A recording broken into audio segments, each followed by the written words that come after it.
Edgar Allan Poe.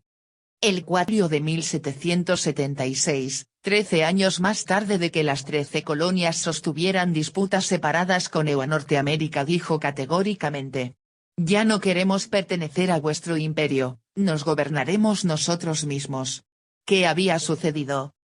3 naciones europeas intervinieron en la colonización del territorio estadounidense. Francia ocupó la franja del Mississippi y Louisiana, España colonizó Florida, Texas, California y Nuevo México, y los ingleses se instalaron en la costa oriental, donde fundaron 13 colonias: New Hampshire, Massachusetts, Rhode Island y Connecticut, NLN, Maryland, Virginia, Carolina del Norte, Carolina del Sur y Georgia NLS, y Nueva York, New Jersey, Delaware y Pensilvania en el centro. Los conflictos entre las colonias inglesas y francesas, en los que intervinieron las tribus indígenas, se resolvieron con la victoria de los ingleses y la Paz de París, 1763. En los años posteriores, la política monopolista de la metrópoli avivó el afán independentista de las colonias, conflicto que desencadenó la Guerra de Emancipación, 1775-1783. En 1776 las 13 colonias proclamaron su independencia, si bien, la suerte de la guerra no estaba aún decidida.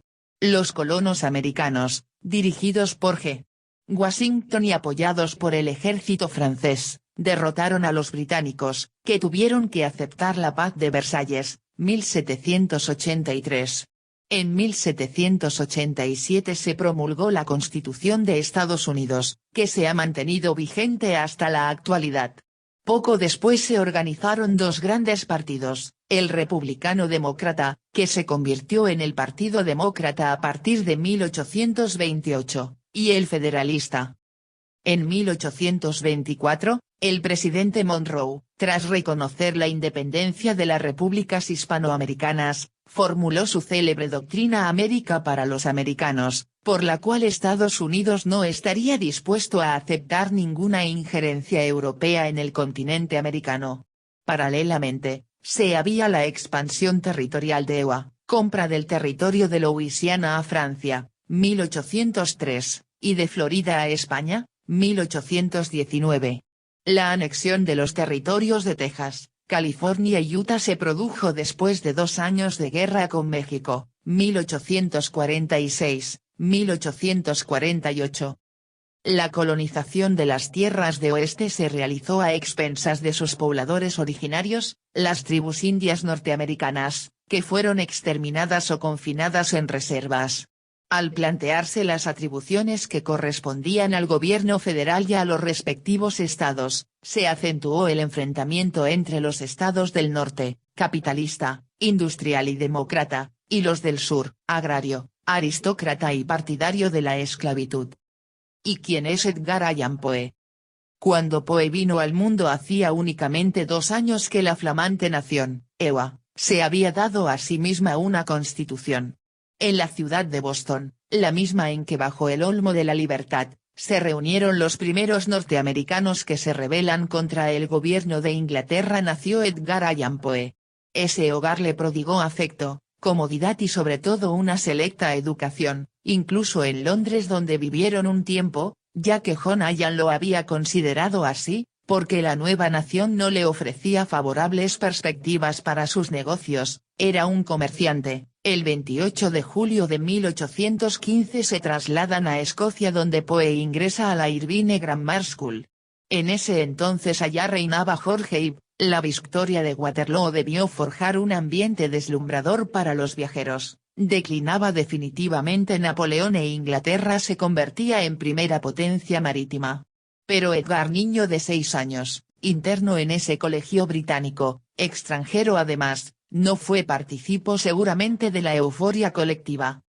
En Richmond pasó alegres días de fiestas, paseos a caballo y otras diversiones al uso de la clase alta de la ciudad, pero su vida se ensombreció con la muerte de su madre adoptiva y las diferencias cada vez más evidentes con el padre.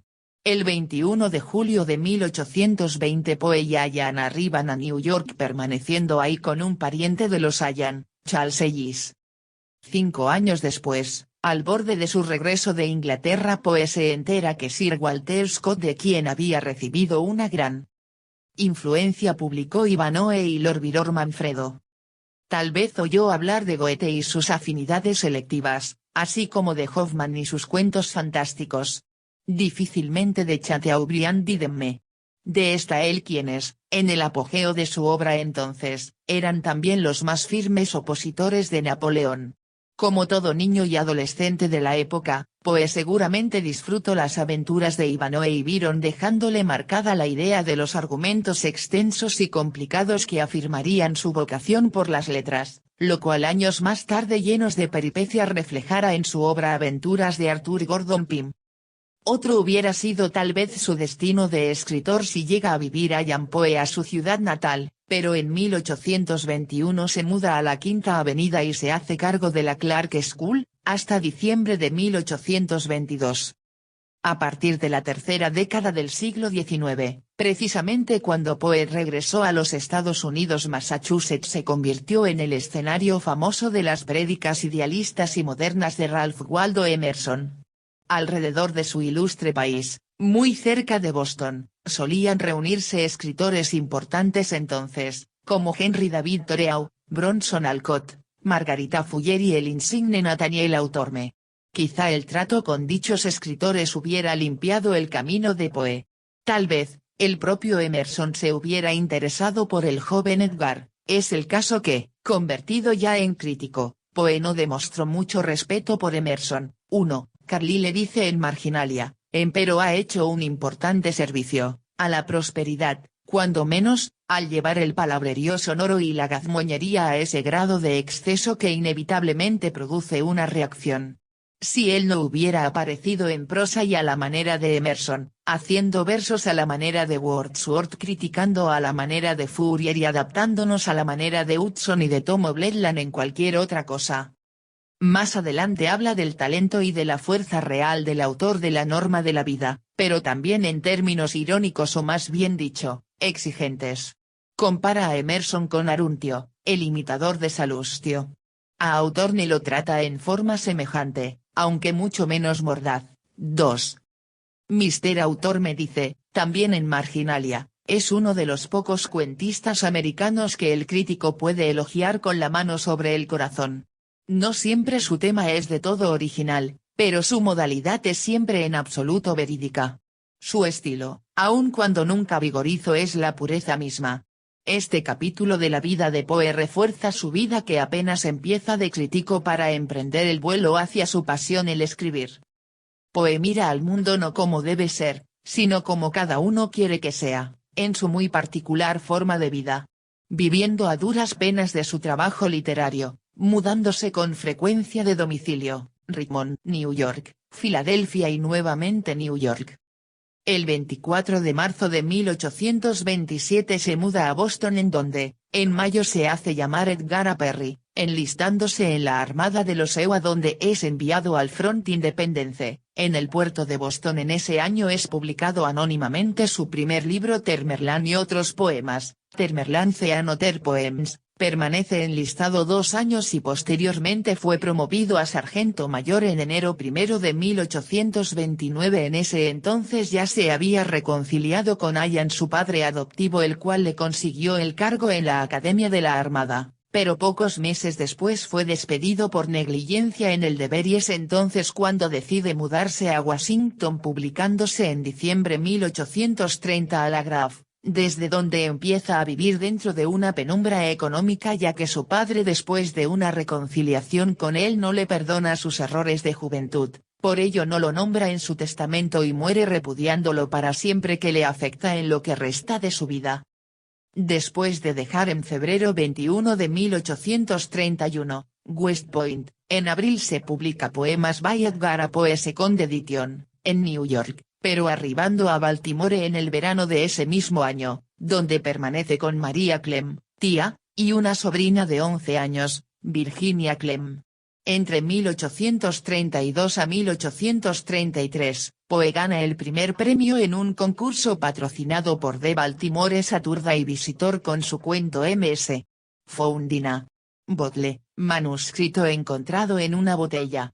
En 1834 muere John Allan en Richmond. En agosto de 1835 Poe se convierte en editor asistente del Literary Messenger de Richmond. En octubre Mrs. Clem y su hija Virginia se mudan con él y como consecuencia, el 16 de mayo de 1836 Poe se casa con Virginia, su prima, quien contaba tan solo con 13 años de edad, convirtiéndose desde antes del enlace ella y su madre, en la fuente más importante de afecto para la vida del escritor, ya que compartieron con él la estrechez y le ofrecieron ayuda en los momentos más críticos, de tal forma que la vida familiar le prodigó un periodo de estabilidad y tranquilidad, gracias al cual se entregó al ejercicio de sus actividades literarias y periodísticas, con un empeño que dio a conocer en los EWA, expectante ya ante la peculiar personalidad artística que empezaba a revelar. En enero de 1837 deja Southern Literary Messenger y se muda a New York, ya casado soporta una de las grandes tanto que se hicieron legendarias heladas de los años 37 y 38. Fue sucesivamente en los años siguientes editor auxiliar de grandes revistas y periódicos famosos en la época. En este tiempo todavía no lograba reunir sus cuentos en un volumen y es cuando decide rescatarlos de la inestabilidad de las revistas y periódicos donde trabajó, pues la inseguridad y la penuria lo acosaban. En enero de 1847 muere Virginia a causa de tuberculosis y en medio de una gran miseria. No obstante de los extremos cuidados de su esposo, Virginia además de la dicha conyugal, encarnó en Poe el ideal del ser femenino, frágil, puro y etéreo. Pues, es así como se encuentran las mujeres en sus creaciones, dotadas de una rara belleza y cercanas a la enfermedad y la muerte. Con una vida acosada por las turbulencias de la muerte de Virginia, le causan un colapso moral y físico. Poe abandona todo y cae enfermo a causa del alcohol y drogas, se convierte en un enfermo adicto, posteriormente intenta suicidarse cuando se va a Boston. Poco tiempo después se da un arreglo matrimonial, que se rompe días después. En 1849 se muda a Richmond con nuevas ideas para una nueva revista. En julio llega a casa de un amigo en Filadelfia en estado de delirium. En octubre Poe es descubierto inconsciente afuera de una taberna. Él no llevaba puestas ropas de su propiedad, eran harapos, y es trasladado a Washington College Hospital, en donde permanece en un tormentoso estado de delirio consciente. Atormentado con las mismas visiones que en su agonía padeció Arthur Gordon Pym, Edgar Allan Poe muere el 7 de octubre de 1849 a los 40 años de edad. La muerte de Poe no está muy clara, pero lo que sí es verídico es que la vida de este escritor estadounidense es casi estremecedora como muchos de sus relatos. Los únicos acontecimientos literarios en su vida literaria entonces fueron su amistad con Thomas Mayne Reid, escritor inglés que narró sus propias aventuras en la guerra que los Estados Unidos sostuvieron contra México, su encuentro con Charles Dickens, quien es Martin Chuzzlewit escribió más tarde con rasgos satíricos, aunque veraces, la vida de los EWA en aquella época, y el descubrimiento de sus poemas que llevó a cabo Charles Baudelaire en 1847. Pero ninguna de estas acciones influyó favorablemente en su existencia, ni desde un punto de vista literario, social ni económico. Reseña del cuento Gato Negro. No espero ni pido que nadie crea el extraño aunque simple relato que voy a escribir. Estaría completamente loco si lo esperase, pues mis sentidos rechazan su evidencia, pero no estoy loco, y sé perfectamente que esto no es un sueño. Este es un relato, del género narrativo del cuento de los tantos de terror que escribió Allan Poe, pero este contiene una trama un tanto peculiar, ya que hace creer al lector que pudo ser real. Es un hombre que cuenta su vida, comenzando desde la infancia solo cierta parte, omite la mayor información hasta su madurez, episodios trágicos y estremecedores. Desde la infancia sobresalí por docilidad y bondad de carácter. La ternura de corazón era tan grande que llegué a convertirme en objeto de burla para mis compañeros. En esta etapa los animales son muy amigos de los niños. Me gustaban, de forma singular los animales, y mis padres me permitían tener una variedad amplia.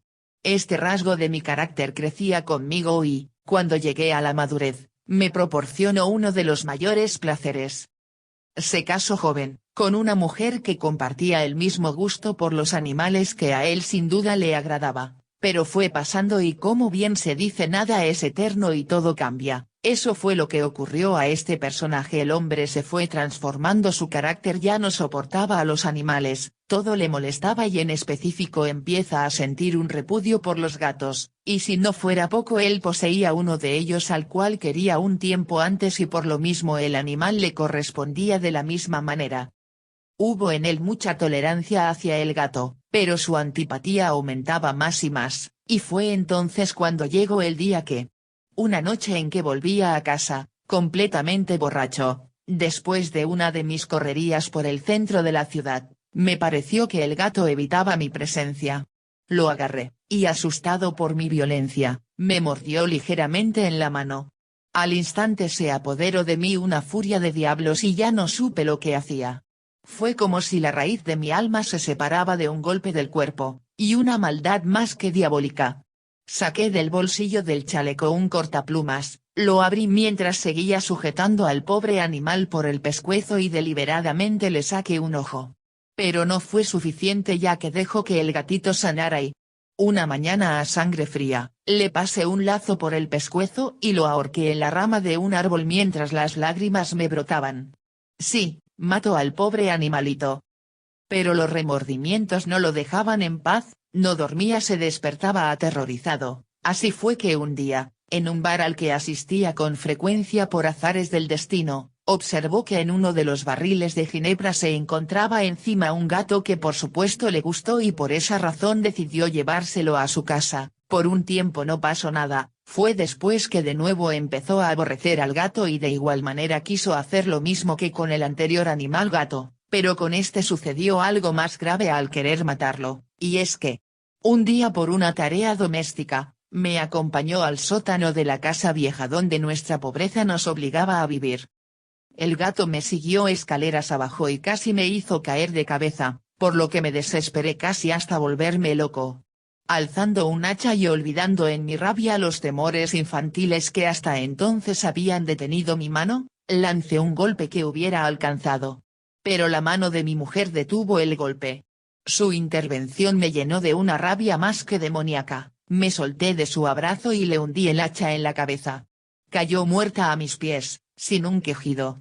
Por la cual no sintió ningún sentimiento de culpa al parecer, sino que al contrario, lo que hizo fue esconder su crimen y borrar cualquier evidencia. Ya terminado el plan de enterrar el cuerpo, buscó desesperadamente al gato, que según él tenía la culpa de lo sucedido, pero nunca se imaginó que en su desesperación de borrar culpa alguna hacia él, dejó al gato con el cuerpo de su esposa que se encontraba en una de las paredes del sótano. Ese descuido provocó que la policía que trataba de hallar culpables lo descubriera. Tarde o temprano se saben las cosas y él nunca imaginó que ese animal se convirtió en su verdugo que lo condenó a muerte. En este cuento, cuyas probables imbricaciones subjetivas, más que en los personajes en sí están, a mi modo de ver, en el ambiente de penuria en que el relato se desarrolla, es una demostración estupenda del sentimiento de perversidad que tanto preocupaba a Poe. Se mira ahí al escritor genuino, al que no impone una teoría previa, al que no subestima al lector, al que, en fin, echa a nadar su teoría y convence, por medios estrictamente literarios, sin más. Con este cuento Poe se adelanta a su tiempo y rompe decididamente los cánones que en el siglo XX eran perfectamente válidos. Esta obra constituye una justificación de la venganza, es un elemento que lo hace único. 3. Sobre su cabeza con la roja boca abierta y el único ojo de fuego, estaba agazapada la horrible bestia cuya astucia me había llevado al asesinato y cuya vez delatara me entregaba ahora al verdugo. Había emparedado al monstruo en la tumba. Dice Poe al final del cuento y eso lo hace crear un ambiente de circunstancias impredecibles para que el enigma tuviera atractivo en esta obra. Características principales del cuento. En esta narración no hay elementos suficientes que den muestra de apreciación física del hombre personaje principal, solamente se entiende cómo es su forma de ser, se sabe que es sensible, bondadoso, supersticioso, eso es, en una etapa de su vida cariñoso con los animales, fiel a ellos. Pero hay un tiempo que no se especifica en el evento en que se vuelve irritable, malhumorado e indiferente hacia los sentimientos ajenos, era cada vez más violento, por si fuera poco alcohólico y paranoico con alma débil. El cual estaba mal de sus facultades mentales, y que ayuda a que este cuento sea más y más interesante. Al igual que a su esposa, Poe no la describe físicamente, tampoco se da su nombre, únicamente y a simple vista se entiende su carácter, el cual es, el ser noble con los animales. Este pudo ser una virtud, pero esta terminó causándole la muerte sin que se lo esperara. Podría decirse que demasiado supersticiosa, y además tenía la capacidad de soportar gritos y maltratos. Estos venían de parte de su marido, que solo alguien que quiere de verdad aguantaría.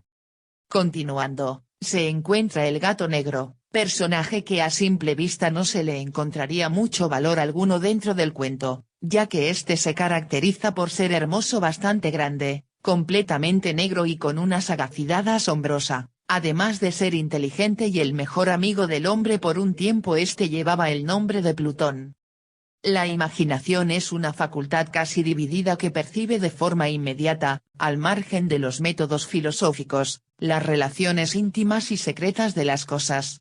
Esta es una expresión que describe Baudelaire cuando describe a Poe, y que entra muy bien en esta reseña del cuento, ya que es así que Poe es un artista genuino. Su preocupación principal al crear este cuento fue entonces la creación estética, que no podía tener otra fuente que la inteligencia. Su imaginación no tenía fin. Maestro en el arte del terror, allí entiende que la inspiración se da bajo el rigor del análisis lógico, pero también del desbordamiento de la imaginación.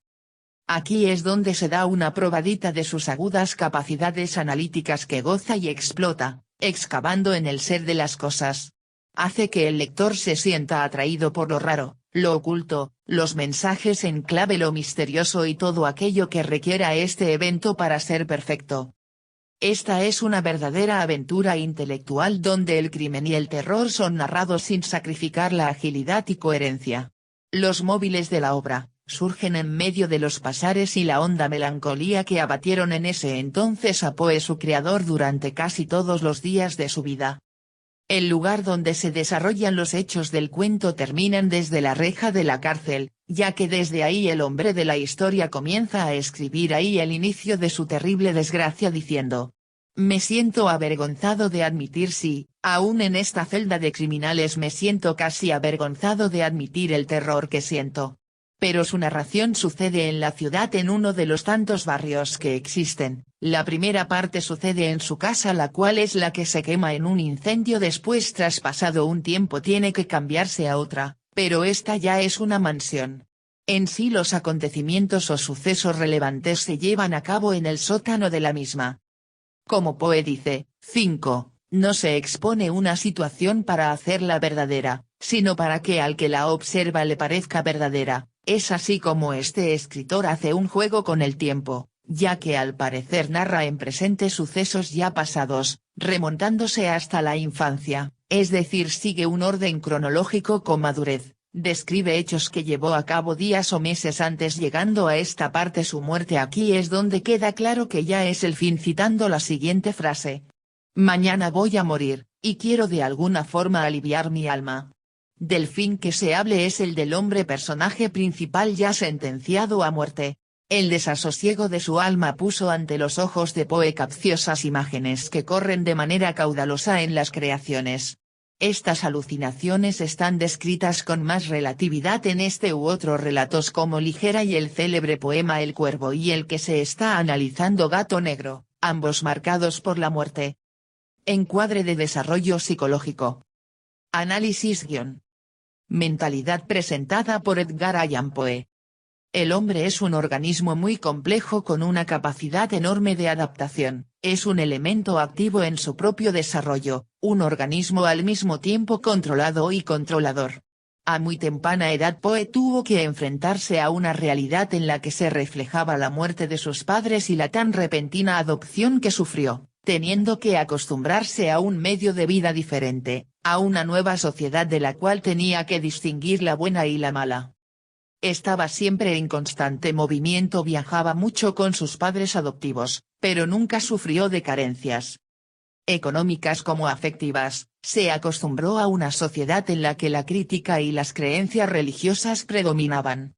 Viniendo de una familia de actores, él no tenía ni la más remota idea sobre política, siendo peor, ya que tampoco le interesaba, por lo cual sostuvo problemas con su padre adoptivo. Desde ahí comienza a tener un desarrollo mental y social más maduro, pues no tiene apoyo de su padre, Allan, y su madre adoptiva fallece, comenzando desde entonces con una conducta rara e incomprensible.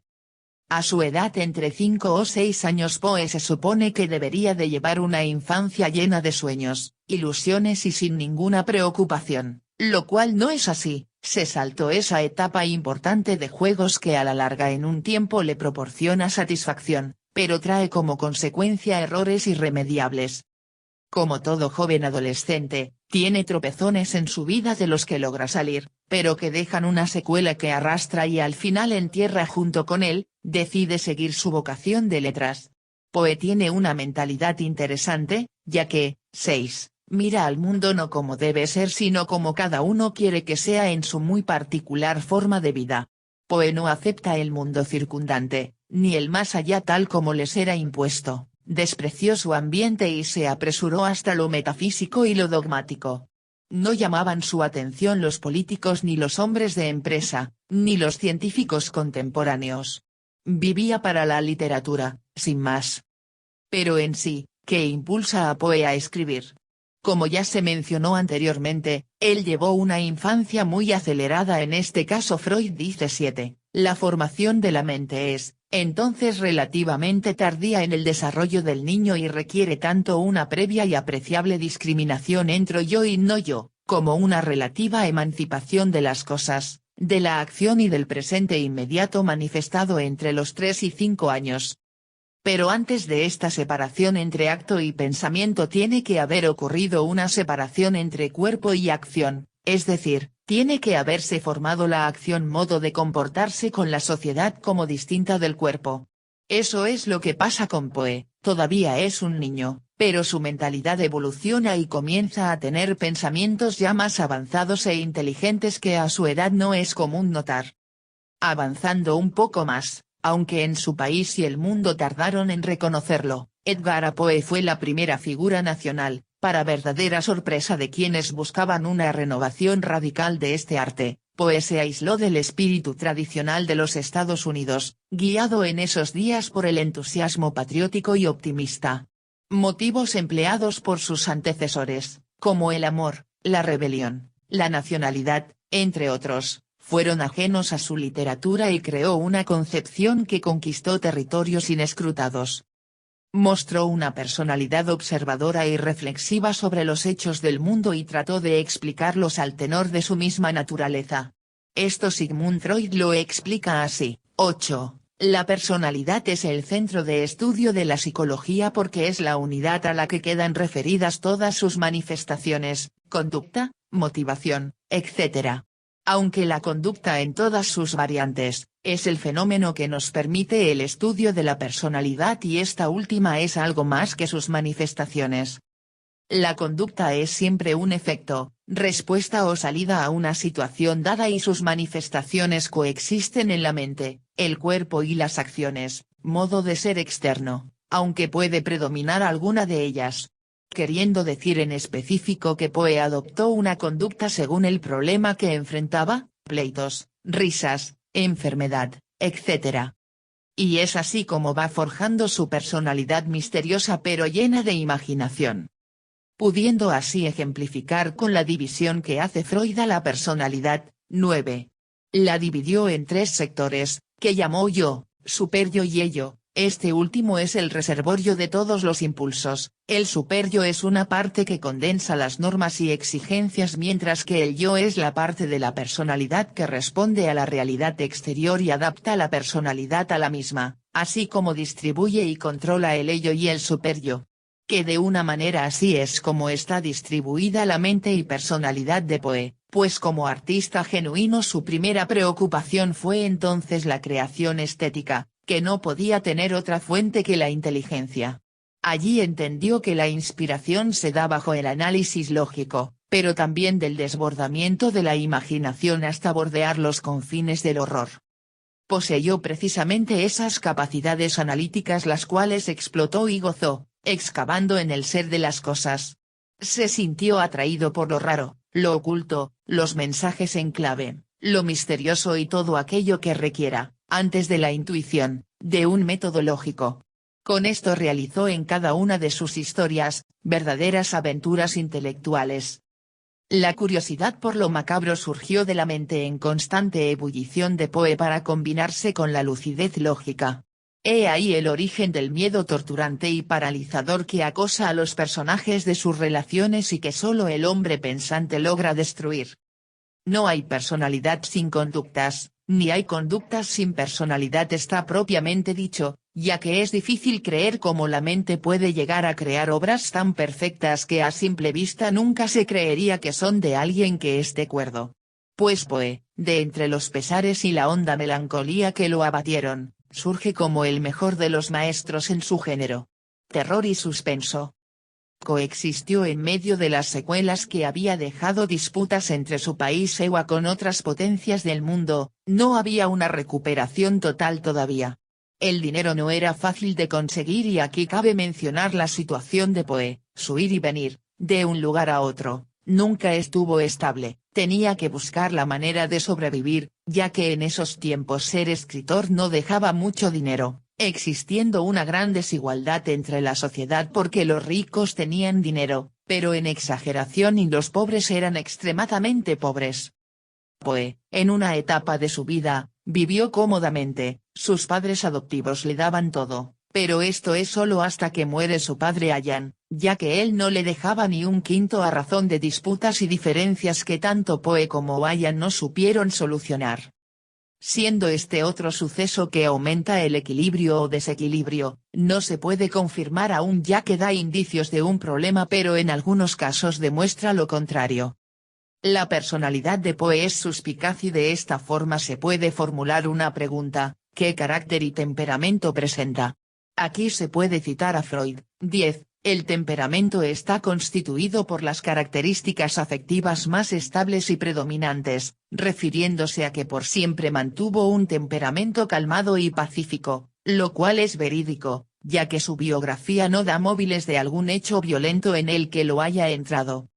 Si bien es cierto, las consecuencias de la conducta juegan un papel importante, no son el único factor determinante del comportamiento en el análisis llevado a cabo, pero sí uno de los principales refiriendo a las personas con quien convivió Poe. Si su relación fue buena o mala, son factores que se agregan a su psicología de la conducta.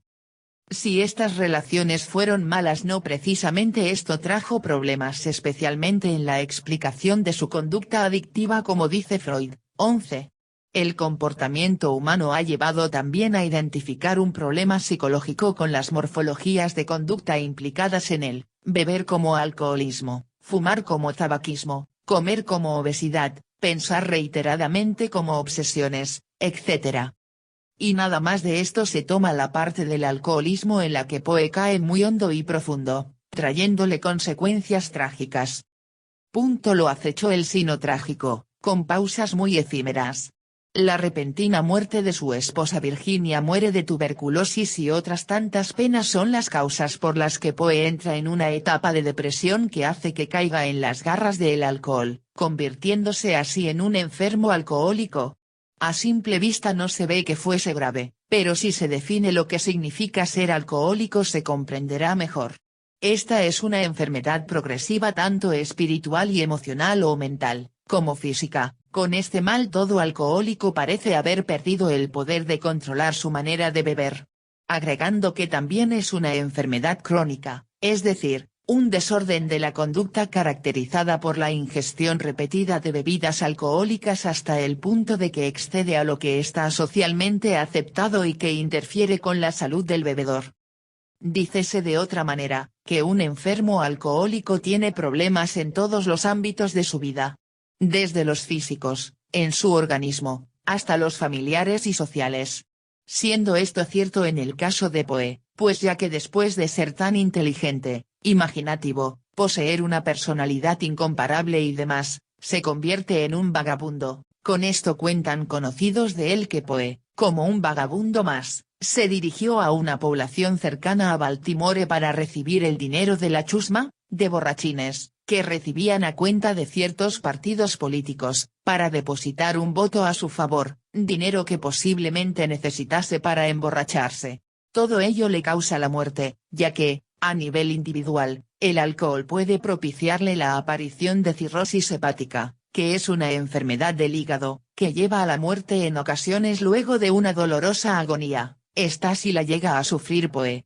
También pueden presentarse trastornos mentales, caracterizados por alucinaciones visuales y auditivas, irritación e intranquilidad, depresión, angustia y lagunas mentales, entre otros síntomas, los cuales la mayoría presenta él durante ese lapso de tiempo.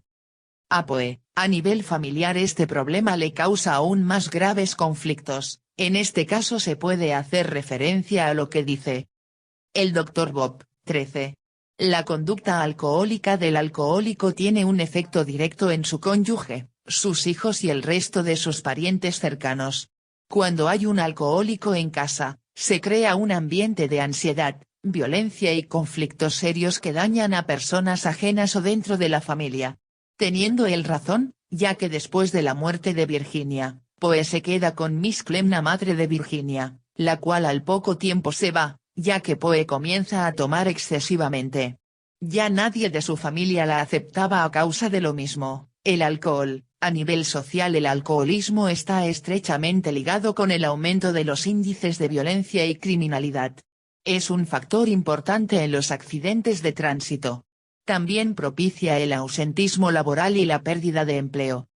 Cada alcohólico bebe a su manera, pero todos tienen algo en común: no pueden controlar su forma de beber, convirtiéndose Poe en uno más. Este tuvo que haber seguido las 3 etapas de un bebedor. En primer momento desarrollan tolerancia al alcohol, o sea, que cuando toman aguantan mucho, en comparación con las demás personas que beben. En consecuencia necesitan tomar cada vez más para obtener los mismos efectos que al principio, siendo esto solo temporal, ya que no dura para siempre.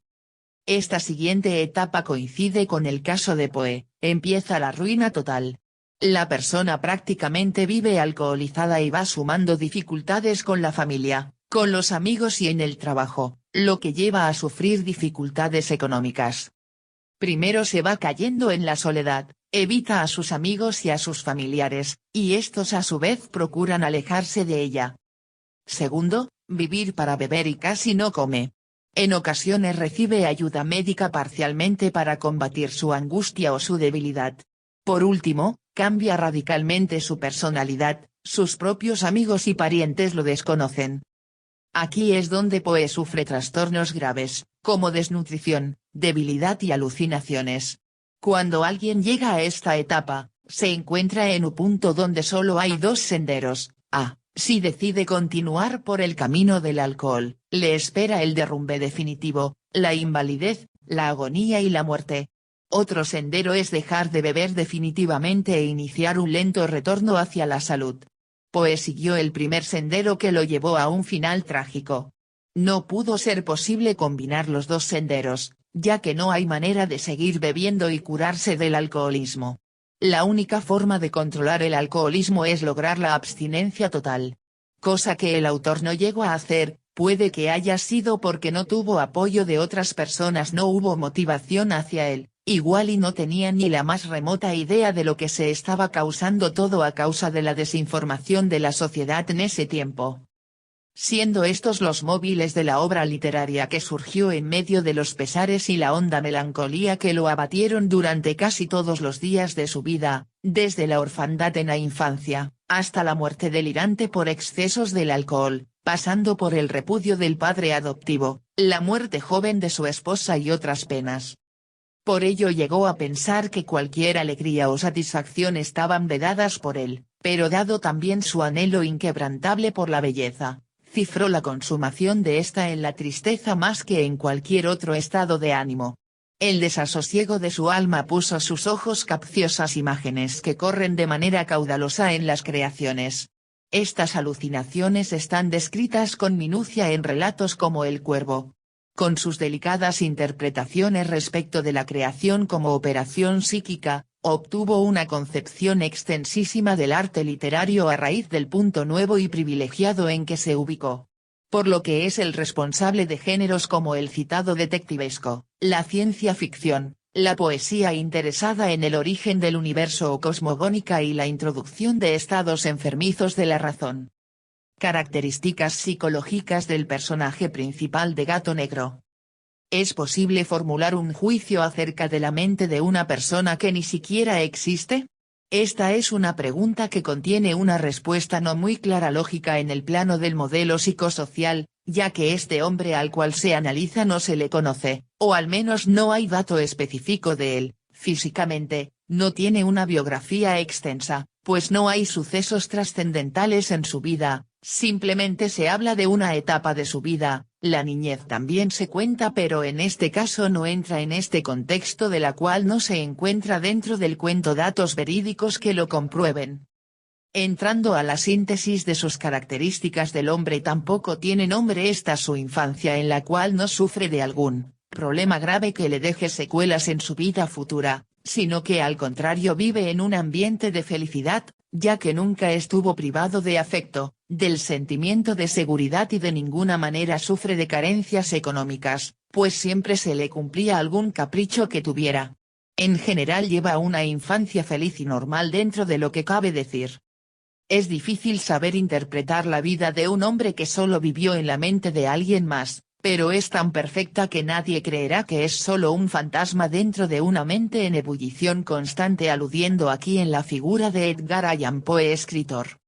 No existiendo datos más sobresalientes sobre cómo fue la adolescencia de este hombre y tampoco de su juventud, solamente queda traducir por lo que se entiende en el centro que fue normal hasta ese momento, pasando aceleradamente a una parte crucial de la vida de este hombre, la cual es la madurez, expresando esto como una etapa de vida física, no queriendo decir que no haya tenido una mentalidad no suficientemente madura, pero sí que presenta una conducta enferma. Es importante tener en cuenta que la conducta es un proceso único y que, por lo tanto, es siempre, en parte consciente y en parte inconsciente, las dos cosas al mismo tiempo. Lo inconsciente no es la fuente de la conducta ni tampoco lo único genuino o verdadero de la personalidad. Aludiendo a lo dicho anteriormente en el capítulo pasado de personalidad, es dinámica, es decir, cambiante, está sometida a fluctuaciones entre evolución y regresión, entre integración y la manera de dispersarse. No hay ninguna manifestación de un ser humano que no pertenecía a su personalidad. La conducta en un proceso para cuya totalidad se debe tener en cuenta todos sus efectos y cambios, tanto conscientes como inconscientes. Estos últimos son el motor de la mente, como a veces se los designa, ya tampoco la conciencia es algo superficial o secundario. La distorsión llega incluso a considerarlos como tipos de recipientes que contienen distintos elementos. En este hombre son muy notables, ya que, él está consciente que tiene un problema con su conducta, pues ya no es la misma y está cambiando poco a poco, es involuntario. Lo va demostrando en los sucesos de su vida cotidiana con su familia y hasta con su mascota. Las personas sufren trastornos en su conducta, muestran pocas alteraciones de pensamiento con problemas de desarrollo de conducta desviada de lo que está socialmente admitido a lo largo de su vida. También suelen estar ausentes los sentimientos de culpa ante las situaciones que estos comportamientos provocan. Entre los trastornos más importantes destacan la personalidad agresiva, la personalidad pasiva y las adicciones. Este hombre presenta una enfermedad mental, pero también se convierte en un alcohólico, lo cual se traduce como psicosis alcohólica, y definiendo el primer término, la psicosis. Las alteraciones psíquicas o psicosis son aquellas en las que el individuo pierde el contacto con la realidad durante cierto tiempo. El psicótico sufre con frecuencia alucinaciones, es decir, experiencias que carecen de fundamento sensorial efectivo. Su pensamiento tiende a ser privado y abundante en asociaciones extrañas. El alcoholismo crónico causa importantes daños cerebrales, como consecuencia de los cuales los individuos afectados comienzan a sufrir progresivos trastornos de diversa índole. Entre dichos trastornos, los psíquicos ocupan un lugar importante. En las fases iniciales del proceso son característicos la angustia y la pérdida de autoestima, así como la disminución de la memoria y el insomnio. Conforme la intoxicación se cronifica aparecen los síntomas psíquicos característicos, entre los que destacan la amnesia de fijación, consiste en la imposibilidad de los sujetos afectados de recordar los acontecimientos recientes más de unos minutos, la desorientación en el espacio y en el tiempo, y, sobre todo, la fabricación, invención de historias con todo tipo de detalles, con las que estos enfermos suplen a las lagunas de su memoria. Es importante destacar que este síndrome descrito en diferente del denominado delirium tremens, grave complicación aguda del alcoholismo crónico que cursa con delirios y alucinaciones. Haciendo referencia a sus anécdotas, de hombre en las tabernas de la ciudad, a las que asistía con frecuencia y por lo que llega a comportarse en una forma psicótica criminal, es decir presenta una conducta violenta y conflictiva. Y viéndolo desde distintos enfoques y por los distintos móviles en que se llevó a cabo un trágico suceso en la vida de este hombre, la cruel manera de asesinar a su esposa y la rabia contra el gato podría decirse que él tiene una conducta criminal de las que existen varias teorías sobre cómo es su origen. Las hipótesis acerca de las raíces del comportamiento delictivo se integran por regla general en una de las de perspectivas, opuestas entre sí, que adoptan los criminólogos y psicólogos, las genética y la ambiental. En el ramo genético se afirma que el criminal nace siéndolo refiriéndose de esta manera. 14. Las condiciones que inducen a una persona a conducirse de un modo contrario a lo ya establecido por una sociedad están presentes en su carácter desde el nacimiento. Pero los ambientalistas tienen otro punto de opinión, la cual determina que las condiciones ambientales, familia, entorno social, determinan la formación del carácter del criminal y que en su opinión más específica es, 15. Las condiciones en que tiene lugar la vida del individuo, en especial, sus primeros años lo que determina el tipo de actitud desarrollada. Unas circunstancias desfavorables, un medio hostil que impide la adaptación fluida de la persona a la sociedad, son, las causas de los comportamientos delictivos. Un aspecto fundamental en el porqué de la conducta criminal es el ambiente familiar. En la etapa crucial de la adquisición de valores en el ámbito familiar, muchos terminan siendo delincuentes, reciben una educación moral deficiente o simplemente nula. Además, la falta de atención y cuidados a la ausencia de sólidos vínculos afectivos entre padres e hijos son asimismo fuente de los trastornos psíquicos que suelen regir la personalidad criminal. Es difícil deducir esta conducta ya que en sus antecedentes de este hombre, es decir en su infancia, hay razones que demuestran un desequilibrio mental.